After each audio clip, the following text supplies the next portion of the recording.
Just because they got away with it doesn't mean to say that we will too. This is where I always bring my American rock and rollers and Canadians because they tend to spend a lot of their time travelling around Europe, staying in travel lodges and not really seeing very much of the real countryside. So we always come down here, and what we do is I teach them the game of poo sticks, which comes from the poo books from A.A. Milne, and we line up here. They tend to be sort of dressed in Stetsons and boots and things. Well, you have to imagine 5 or 6 people lined up here ready for the start of the race. You hold your stick out, and then I say 1, 2, 3 drop, and then you see what happens.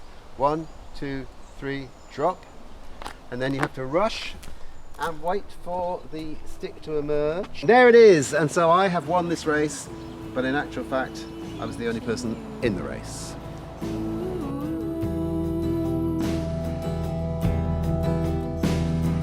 Neither of us to be trusted. So that's 200 copies, is it? Oh! Oh! Look at, I mean, I can't believe it. It's on the cover, although I don't want it to be focused on me, just like you don't want it to be focused on you. So I've asked him to remove that and put the web address on the railway. Oh, okay. Johnny Borrell, Gold Blade. This is one I took of Arthur Brown. The Arthur Brown show. God of Hellfire. And then it pretty much goes straight into the history of the railway, which I've been researching at the records office. This is my favourite of the... Is this the one when the road name changes? No, this is the one where there's nothing here at all, and this is what's now St Paul's Hill. So the railway's here. Oh, I tell you what, this has exceeded all expectations. Right. Thank you, sir. You've been a very good pal for so many years. So in due course you can read through all this, but it's quite interesting. And then here is where it finally got converted into the original plans. I think I've got a copy of these. What's called the club room, which is now the attic. We now come on to the music, and basically explains that it started out as a folk club. There's something called the Third World Blues Club, and then there's sections on the people like Ian McLagan and Andy Fraser, Ginger Baker. I put them legends. There's old Imelda May doing a selfie with someone in the front bar, and Ian McLagan He still comes in from time to time. does he holding the fort. U.K.Subs show, I think you might be that.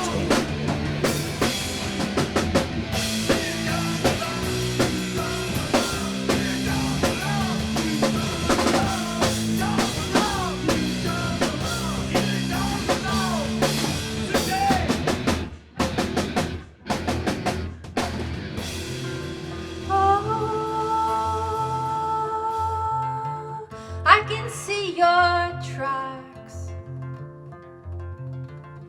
but I won't fall down. I'll just hope for rain, some kind of crazy wind to erase them. Dear Robin Hitchcock, who played here in 1975, he claims, in the folk club. He's done like a whole page of very interesting stuff. And the most recent person to go on to stardom from the railways, Kate Stables, of course, who started out at Roots Night. So it's all very heartwarming, really.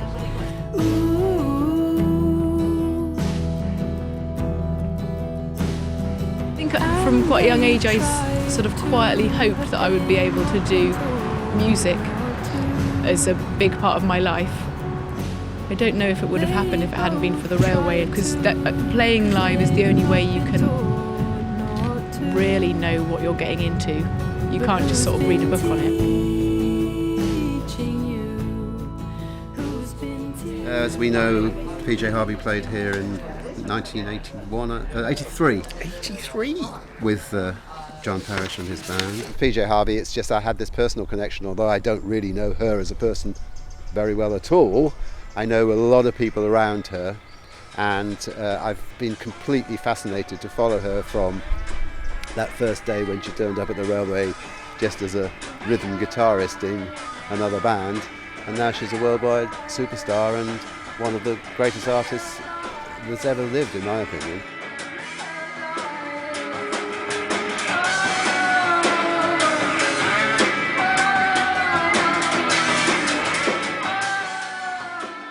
If people say to me, how come you put on such relatively well-known bands?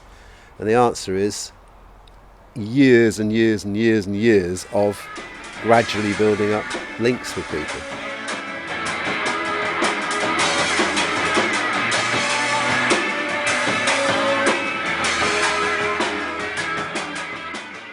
I've been going to see her since around about, I guess, 1982, I think, probably, where her first band was around.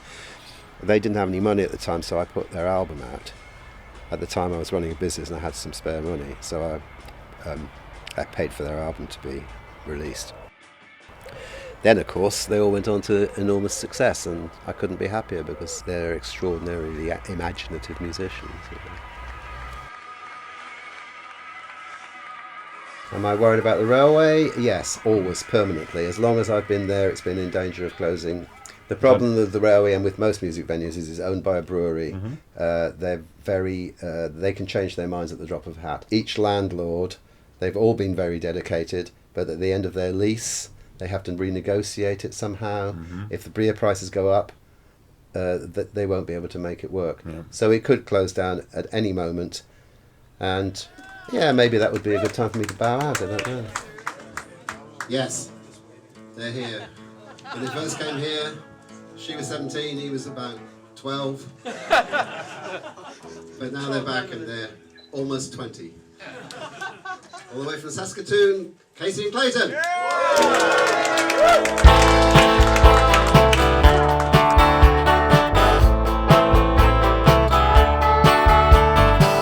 The table is silent, but the radio plays over the words that go unsaid. She clears the table and she scrapes the place and sends the children off to bed. She runs the faucet till the water gets hot. All the artists that have come to this area in the last 20 years, and I'm talking about Americana style, none of them would have been here if we hadn't put them on. I put them on, as I said to you a moment ago, I'm addicted to live music. If I want live music, I've got to do it because nobody else will do it. I do think that we discovered Americana before anybody else did, because at the moment it's the cool thing to talk about. But Richard and I started putting on those shows 15 years ago or more. That's something that I'm happy with, because a lot of the artists that we put on then and have gone on to become much more recognised. Well, like so This Is the Kid. Kind of, for example, This Is the Kid is a great example. You and me and John Parrish and Alan John, or whoever, all these people, we all love music. Yes. At the end of the day, we really love music. I think I'm really grateful to be as old as I am, to still be alive, to still be able to do this, and to not have lost the passion and the curiosity about music and for music that I have. And I think that's what you've been able to retain as well. Keep your thoughts to yourself and you'll be fine. Don't let them sit there to bed. Tell the people what they want to hear, and you'll always have the right thing to say.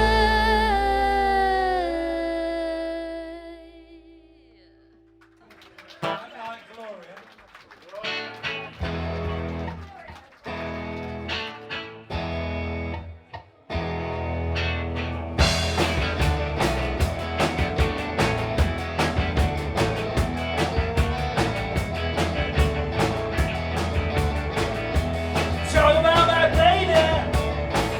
Said she coming around here. Just around midnight. She made me feel so good. She made me feel alright. Her name is G-L-O-R.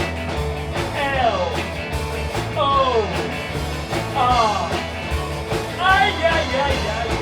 You know what I am? You know what I am?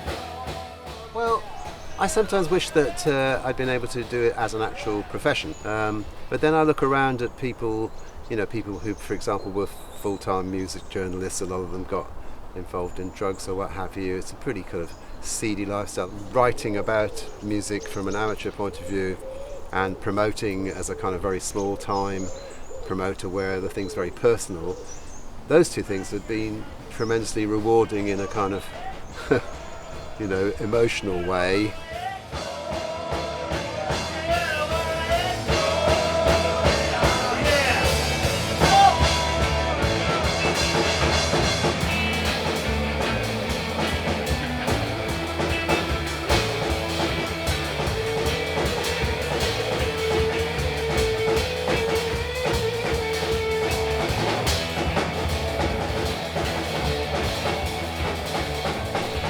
You've got these two contrasting things. You've got the creativity of the musicians and the reality of the background to that, which is hard-nosed business. And the hard-nosed business is something that I don't enjoy at all, whereas the creativity and the actual personal relationships involved in the music making are something I'm very interested in. It's not the industry, but it's the squabbles over this or that. I don't want anything getting in the way of rock and roll. The integration between playing live and making records, it's such an important thing, because we live in a time when both of those things are threatened.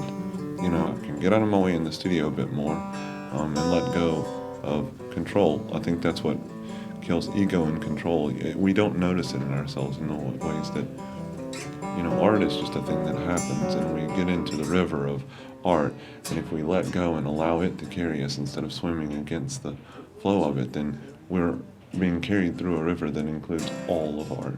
Yeah, I like to be evolving, because otherwise it gets stagnant. So I don't make rules, just sort of feel the way with the musicians that you're with. But connection is so important, so having friends around you, and you make those strong connections through the music, and that's why I do it. How do you feel about places like this finding it such a struggle to continue because of the difficulty of making it work? Yeah, it's really sad, because my life would be so different if it was not for the Railway Inn, honestly. The first show he promoted was in 1967 at the University of East Anglia, and it was Sandy Denny and Fairport Convention with all of the members that everyone wishes that they could have seen. And he remembers that he said to Sandy Denny, I think if you continue to smoke cigarettes, it might hurt your voice. And she cussed him out. But it's those stories that are at the heart of rock and roll. And Oliver is right in the middle of it, and he doesn't know it, and he'll never know it. He has no perspective on it, and I just love it. He is a real force behind music stuff in Winchester. Yeah, he believes. This song is called Can't Cut Loose. I don't really listen to music on CD or on my phone or anything like that, because I'm a live music fan.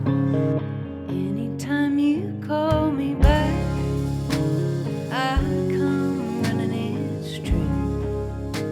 No, you got me down like clockwork, honey. Nothing can replace the feel of a live gig. I mean, some of my friends spent the whole of last weekend watching Glastonbury on television. Well, I never watch Glastonbury on television because no matter how good the quality of your equipment, it doesn't reproduce the sound and doesn't reproduce the feel of being in that crowd. And so it just doesn't interest me at all. Wanna be free like we once were. Want it even now, don't you? Wanna be free like we once were, honey, but I can't cut loose. And I know I've got a faraway dream. With your passion for live music, when you hear music venue closing, how do you feel? Oh, I feel absolutely desperate about it, because it's like a whole way of life that's beginning to die off. I mean, it's been through great peaks. I remember when they said live music's dead in that era in the, I guess it was the late 80s, where disco and house music was in, and everything was people like Fatboy Slim with a couple of decks DJing. And they said that was the end of live music. Then, of course, we had the whole Britpop era and when everybody was picking up guitars again. And certainly the venues go through periods where if guitar bands are in, there are plenty of young students with their amplifiers coming in and doing shows. And if it's out of fashion, they struggle.